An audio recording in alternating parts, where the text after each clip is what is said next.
자, 오늘 말씀 제목은 렘넌트의 고난은 절대 계획 속에 있습니다.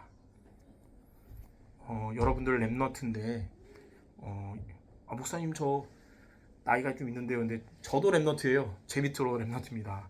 그래서 렘넌트에게 고난은 절대 계획 속에 있어요. 근데 말씀 안에 있는데 고난이 온다.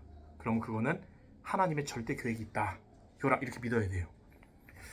애굽의 노예로 있던 요셉은 고난 중에 있는 것이지만 근데 노예 이후로도 두 개의 고난이 또 찾아왔어요. 요셉에게.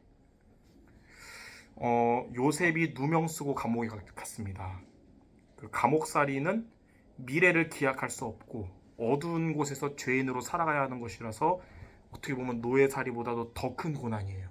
이게 노예 이후의 요셉의 첫 번째 고난이고요.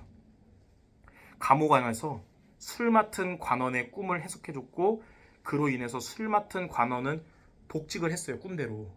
그때 요셉이 그랬습니다. 당신이 복직하면 저 잊지 말고 저 억울하게 온 거니까 저 죄진 거 아닙니다. 저 기억해 주세요 그랬거든요. 술 맡은 관원도 알겠습니다 했는데 오늘 읽은 말씀처럼 복직한 이후에 요셉을 잊어버렸습니다. 이것도 하나님의 계획 속에 있던 거예요.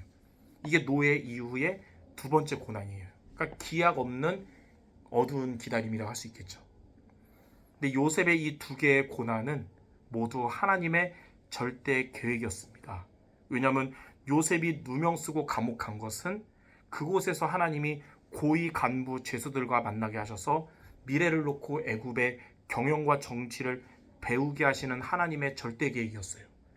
그리고 또 술 맡은 관원이 요셉을 잊은 것도 하나님 뜻입니다. 왜냐하면 애굽 법에 그때 당시는 30세 이상이 되어야 국가직을 할 수 있었는데 이때 요셉은 아직 30세가 안 됐고 30세가 되는 날 그날 하나님의 역사하는 시간표가 되어서 요셉이 복직하는 날이 됐거든요. 성경 보면 만약에 이때 요셉을 기억하고 했으면 요셉은 그냥 풀려나는 것으로만 끝나지 미래에 하나님이 총리가 돼서 정말 애굽 보고마의 역사는 없었을 거예요.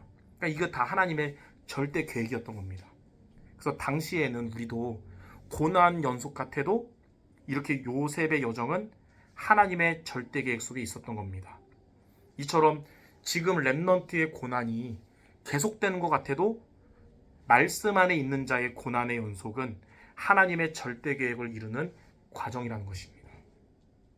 이것에 대한 성경 말씀 두 구절을 증거로 붙잡는 시간 되겠어요. 자, 첫 번째 성경 구절은 뭐냐면 시편 119편 71절 말씀.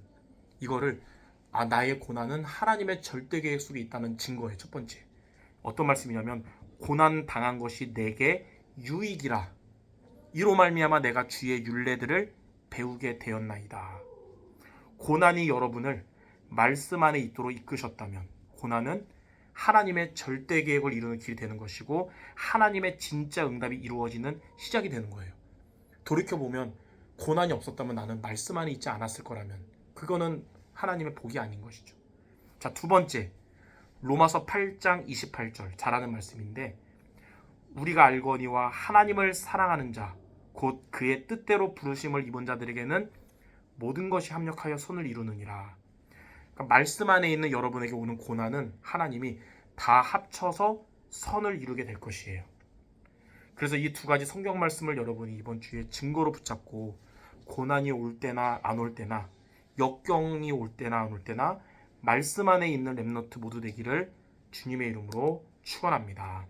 기도하겠습니다. 하나님, 우리의 삶에 환경의 역경 또는 마음의 역경이 올 때가 있지만 그때마다 주님이 증거로 주신 하나님의 말씀을 붙잡고 우리의 모든 고난은 하나님의 절대 계획을 이루는 파수꾼의 여정이 되게 하여 주옵소서.